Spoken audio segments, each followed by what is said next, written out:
Côte d'Ivoire, Abidjan Cocody. Le mercredi 19 février 2025 s'est tenue une conférence de presse animée par l'Anacassi et les producteurs de café cacao.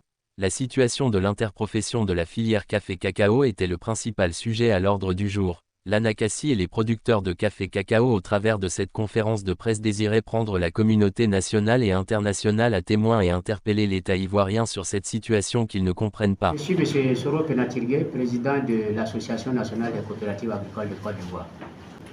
L'ensemble des organisations des producteurs de café cacao avec l'Anacassi a donc décidé d'organiser cette conférence de presse pour situer la presse nationale, la communauté nationale et internationale sur la situation de l'interprofession de la filière café-cacao.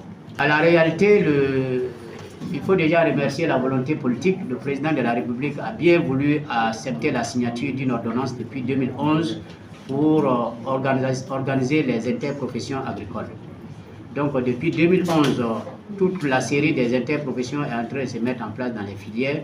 Et en 2023, la filière café-cacao, sur la volonté du ministre d'État, ministre de l'Agriculture et des Productions vivrières, avec l'appui du Conseil du café-cacao, a vraiment entamé le processus de mise en place du collège des producteurs et de l'interprofession.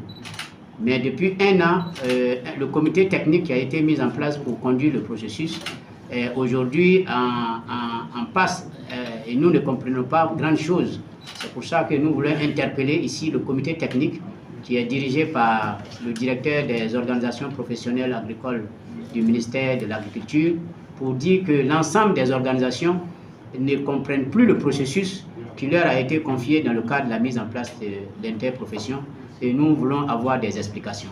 Parce que plus de 80 organisations de la filière café-cacao ont été évaluées et ont été jugées inaptes et incompétentes individuellement à pouvoir se constituer soit en collège des producteurs.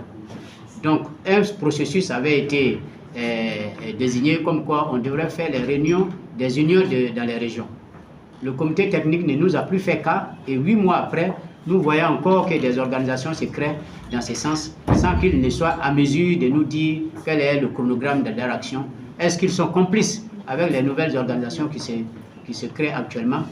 Est-ce qu'ils le laissent faire? Mais nous voulons ici expliquer à l'ensemble de la communauté, des producteurs d'abord et des sociétés coopératives, que nous attendons une déclaration du comité technique afin qu'elle puisse nous situer sur le processus de création de l'interprofession. Parce que depuis le 22 juin 2023, on n'a plus de leurs nouvelles et ils ne nous ont plus jamais situés. Vraiment une rencontre technique entre le comité technique pour qu'il puisse nous dérouler le programme, le plan d'action et le chronogramme d'action parce que les producteurs attendent beaucoup de l'interprofession de la filière café-cacao et aujourd'hui c'est un outil de gouvernance pour la filière. Les interprofessions sont les organisations de gouvernance des filières et de participation des producteurs à la vie de la filière. Mais pour une Côte d'Ivoire, premier pays producteur de café-cacao, vous ne pouvez pas imaginer que cette filière soit encore en train de traîner sans une interprofession. Donc aujourd'hui, la volonté politique s'est dégagée. Le comité technique qui est mis en charge doit être réellement au travail pour que nous puissions sortir de l'impasse. Il faut que nous, on les interpelle à travers vos différents micros et écrits pour leur demander de faire en sorte qu'on puisse, puisqu'on a l'impression qu'ils conduisent un processus seul. Mais comment peut-on conduire un processus pour des gens sans leur participation? C'est ce que nous voulons interpeller. Il y a parmi les producteurs des cadres, des intellectuels qui sont capables de réfléchir avec eux pour qu'on puisse sortir un projet en bonne et due forme pour les producteurs. Les jours à venir, les producteurs de café cacao se réuniront. Les 3000 sociétés coopératives donneront leur point de vue sur le processus et on se réunira pour désigner nos représentants du collège des producteurs et de l'interprofession.